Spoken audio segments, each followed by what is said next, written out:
They told you to visualize, to meditate, to feel abundant.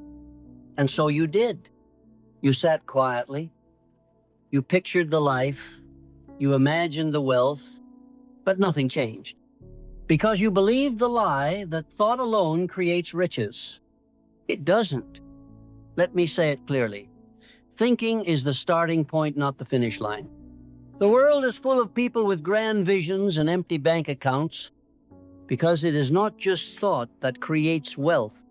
It is thought held with faith, impressed with purpose, and expressed through action. This is the secret the masses miss. You can meditate 10 hours a day and still be poor. You can affirm abundance every morning and still go to bed stressed about bills. Why? Because wealth doesn't come to the one who only visualizes it. It comes to the one who acts upon the vision in a certain way. That certain way is not about effort. It's not about hustle. It's not even about how hard you work. It's about how aligned your thought, belief, and behavior are with the laws that govern increase. There is a science of getting rich. And like all sciences, it requires precision. You must think health when surrounded by disease. You must think wealth when your account is empty.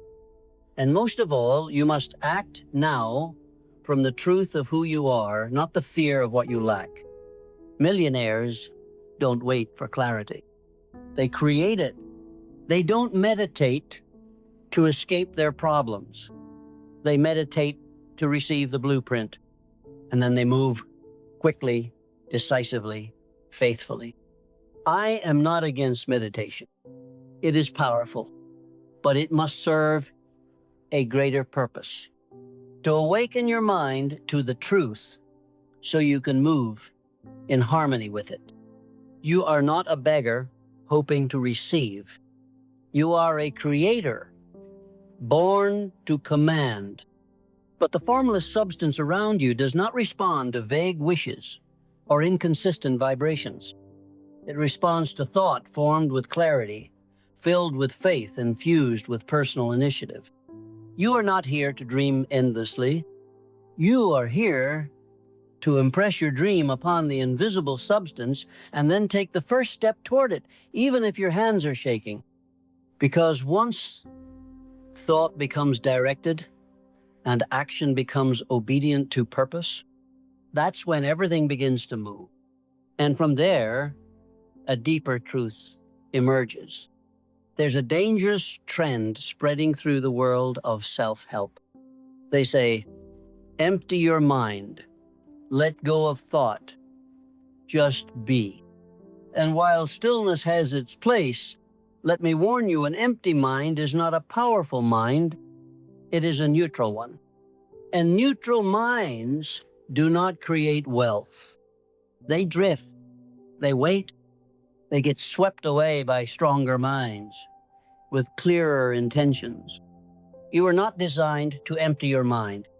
You are designed to direct it, to command it, to fill it with definite vision and disciplined intention. The millionaires you admire, the ones who move with precision and peace, they do not meditate to disappear. They meditate to lock on to a mental picture. They use silence not to escape thought, but to strengthen it.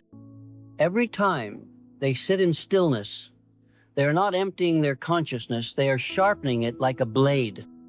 This is what separates the dreamers from the creators.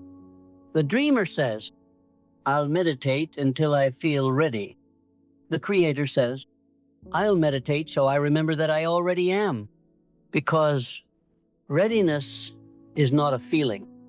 It is a decision, a choice to anchor your thought to a clear purpose and refuse to let it wander. That is why I say again, the mind must be directed. A single definite purpose, held continuously and faithfully, is far more powerful than 1,000 random desires. The formless substance around you, it has intelligence. It receives your thoughts, like a mold receives hot metal. But what happens when the mold keeps changing shape? Nothing solid is formed. This is why most people never receive what they want. They change their mold every day. They meditate on peace in the morning, then worry about their bills at noon.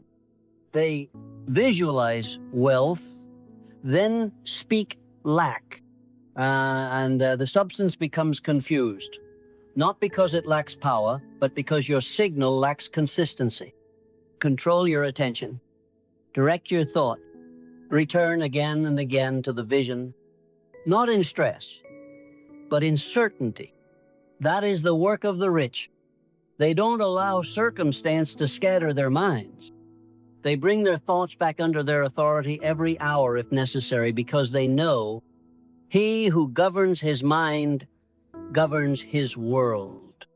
And once you understand that, you're ready to see what really moves the unseen. Because now, the formless begins to respond. You are surrounded by an intelligent, invisible substance. It permeates all space. It fills all form. It moves not by accident, but by law. And that law is activated by thought that is clear, definite, and sustained. People wonder why their prayers go unanswered, why their affirmations don't produce fruit. It's because their minds whisper while their fears scream, and the formless listens to the louder voice.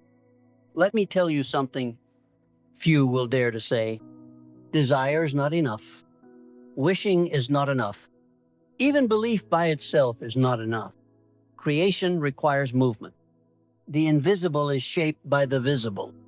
Thought must pass into action, and action must flow from faith, not from fear or force. When you hold a thought with clarity, when you impress it upon the substance of the universe with conviction, and when you act upon that thought without hesitation, that's when the machinery of the cosmos begins to turn in your favor. But most people hesitate. They wait for signs. They wait for approval.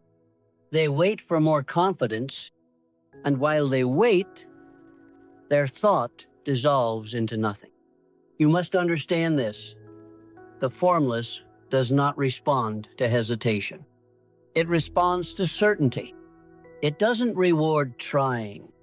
It rewards alignment when your mind, heart, and behavior speak the same language.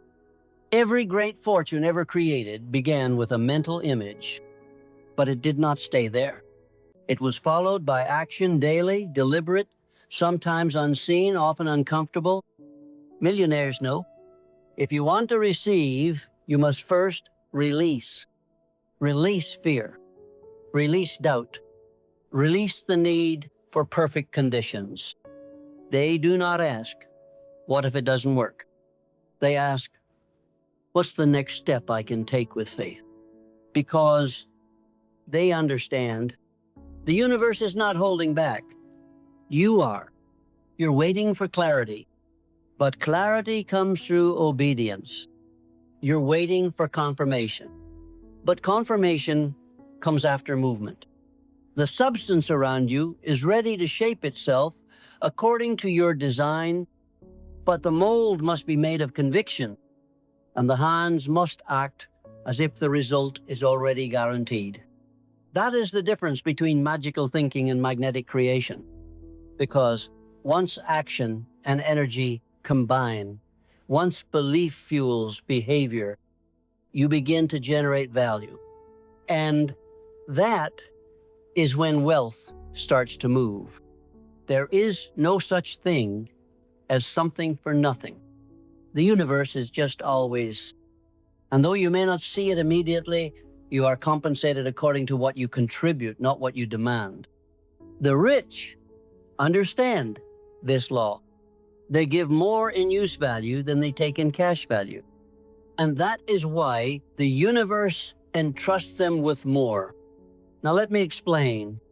Use value is the real worth of what you offer to another. It's how your product, your service, your presence improves someone else's life. Cash value is what they pay you for it. And here's the key. You must always give more than you receive, not more in cost, more in impact. This is not charity, it's the science of wealth. Because when someone feels they've gained more than they paid for, they return. They tell others. They multiply your reach. Millionaires don't just attract, they serve. They magnetize not through manipulation, but through meaning. They understand that the secret to fortune is usefulness, and the power behind it is energy. That's why all the meditation in the world won't make you rich if you're not creating something of value. You can't chant your way to compensation. You must contribute. This is why millionaires invest in skill, not just spirit. They work on themselves. They refine their craft. They study their industry. Because they know the formula is simple. Value out equals wealth in. But the value must be real. It must help. It must matter. You cannot fake usefulness. You cannot posture your way to prosperity. People know, God knows. The substance itself knows. And here's the beauty. You don't need to compete. You don't need to undercut others. You only need to increase your ability to give more in use value. This is how you rise above the crowd and never fall back down. If someone pays you 100 and they receive 500 in results, you have elevated both of you, you have enriched them, and justified your increase. And this law has no exceptions. It works for the baker. It works for the coach. It works for the writer. It works for you. Meditation can help you see your gift, but only execution turns that gift into service. Only contribution turns energy into income. And once you learn to give with purpose, create with excellence, and serve with joy, you stop chasing money, and money starts chasing you. The world has lied to you.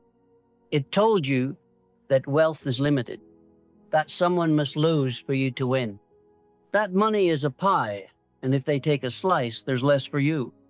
That is the poverty mindset, and it poisons everything.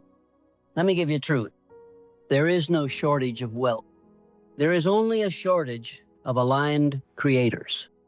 The rich are not lucky. They are not thieves. They are not hoarding the treasure of the earth. They are simply doing what others refuse to do. They create, and they create in a certain way. They don't copy. They don't envy. They don't compete with noise. They go within. They build from the invisible. They trust the process of original creation. You must understand this deeply. You will never get rich trying to be someone else. You will never prosper mimicking another man's path. The creative process begins with one thing: a clear mental picture of what you want, formed independently, held persistently, and acted upon faithfully. No jealousy, no fear, no comparison, only creation. And you create by operating from abundance even when your circumstances scream lack. You create by working with joy even when others panic, by staying centered while others chase trends, by planting your roots so deeply in your vision that no external storm can move you. Competition is noise. Creation is signal. When you compete, you shrink. When you create, you expand. And as you expand, you make room for others to rise to. That is the beautiful paradox. The more you create, the more you serve. The more you serve, the more you receive. And the more you receive, the more you are able to create. It is a divine cycle, and it cannot be broken, only ignored. This is why you must silence the world's distraction. Stop measuring your progress by someone else's timeline. Stop trying to win a race you were never born to run. You were not made to compete. You were made to become a creator. Not someday, now, from where you are, with what you have, because the thinking substance is waiting, the formless is watching.